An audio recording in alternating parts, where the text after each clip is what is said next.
Bienvenue sur Nouvelles et Tendances, votre source incontournable pour rester informé des actualités et tendances qui façonnent notre monde. Ici, nous explorons les sujets qui comptent vraiment, avec des analyses claires et des perspectives uniques. Abonnez-vous à notre chaîne et n'oubliez pas d'activer la cloche pour recevoir toutes les notifications en temps réel.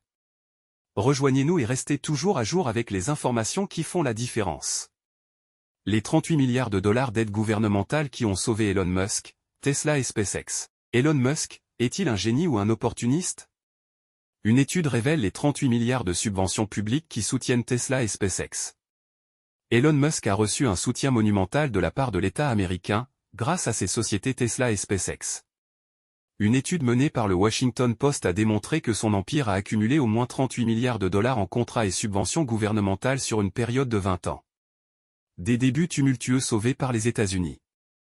Retournons aux sources. Elon Musk a entrepris deux projets de grande envergure dans les années 2000, la voiture électrique grâce à Tesla et l'exploration spatiale via SpaceX. Mais la situation est grave, les deux sociétés sont au bord d'une catastrophe financière. En 2008, Tesla frôle la faillite suite à la crise économique qui a paralysé des mastodontes de l'industrie automobile tels que General Motors. Là, quel miracle!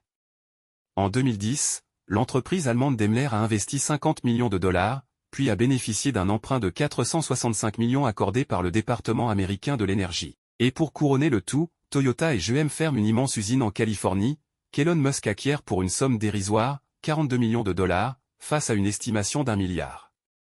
Un énorme coup de chance. Ou de planification. Du côté de SpaceX, c'est la même chose.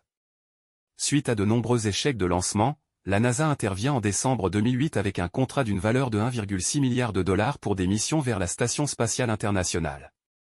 À ce stade, la navette spatiale américaine connaît un déclin, et les États-Unis sont en quête d'un recours. Elon Musk exploite l'opportunité, et hop, ces fusées prennent leur envol aussi bien sur le plan concret que symbolique. Durant les années 2010, Elon Musk se distingue en matière de récupération de subventions publiques. Par exemple, Tesla a bénéficié de 11,4 milliards de dollars grâce à la vente de crédits carbone, un mécanisme où les fabricants polluants rémunèrent ceux qui produisent des véhicules écologiques.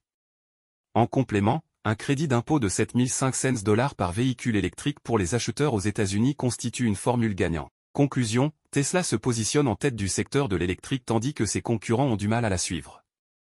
C'est encore plus impressionnant pour SpaceX. La société conclut des accords lucratifs avec la NASA, pour un total de 15 milliards de dollars, et le Pentagone, pour 7,6 milliards, sans oublier des opérations confidentielles telles que le déploiement de satellites d'espionnage. Pourquoi une telle somme d'argent? Elon Musk produit des résultats tangibles, ses fusées sont nettement moins coûteuses que celles proposées par des concurrents tels que Boeing ou la NASA. Le paradoxe de la situation. Donc, Elon Musk, connu pour critiquer souvent les dépenses fédérales superflues, a construit son empire sur une montagne d'aides gouvernementales. Et là, on frôle une ironie délicieuse. Tandis que Tesla se développe grâce à ses aides américaines, l'Union européenne impose des taxes sur les voitures électriques chinoises, soupçonnées de bénéficier de subventions déloyales de la part de leur gouvernement.